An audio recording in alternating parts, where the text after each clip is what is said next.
அண்மை செய்தியை பார்த்துக் கொண்டிருக்கிறோம். மத்திய மாநில அரசுகள் ஒருங்கிணைந்து செயல்பட்டால் முடியாதது எதுவும் இல்லை என நித்தி ஆயோக் கூட்டத்தில் பேசப்பட்டிருக்கிறது. இது தொடர்பான கூடுதல் விவரங்களோடு இணைகிறார் டெல்லி செய்தியாளர் சுசித்ரா. பிரதமருடைய பேச்சு என்ன, விவரங்களை பதிவு செய்யலாம். தற்போது இன்று காலை முதல் நடைபெற்று வரும் நித்தி ஆயோக் 10வது நிர்வாக குழு கூட்டத்தில் பல்வேறு கருத்துக்களை பிரதமர் மோடி மாநில முதல்வர்கள் உள்ளிட்ட அதிகாரிகளுக்கு வலியுறுத்தியுள்ளார். மிக முக்கியமாக இந்தியா வளர்ந்த இந்தியா என்பது ஒவ்வொரு இந்தியனுடைய கனவாக இருக்கிறது.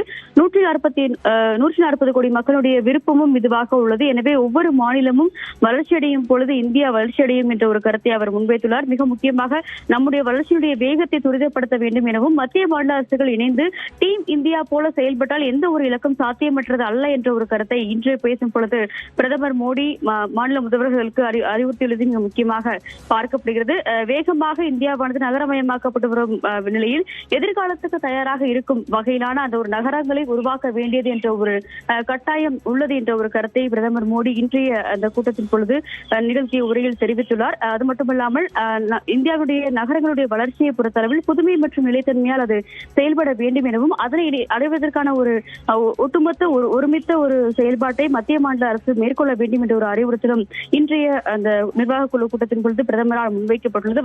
வளர்ந்த இந்தியாவுடைய இலக்கை அடைவதில் கூட்டாட்சி முறை, சுற்றுலா மேம்பாடு மற்றும் நிலையான நகர்ப்புற திட்டமிடல் ஆகியவற்றுக்கான ஒரு முக்கியத்துவத்தை வழங்க வேண்டும் என்ற ஒரு அறிவுறுத்தலையும் மாநில முதல்வர்களுக்கு இன்றைய கூட்டத்தின் பொழுது பிரதமர் மோடி வழங்கியுள்ளது மிக முக்கியமாக பார்க்கப்படுகிறது. விவரங்களுக்கு நன்றி சுசித்ரா.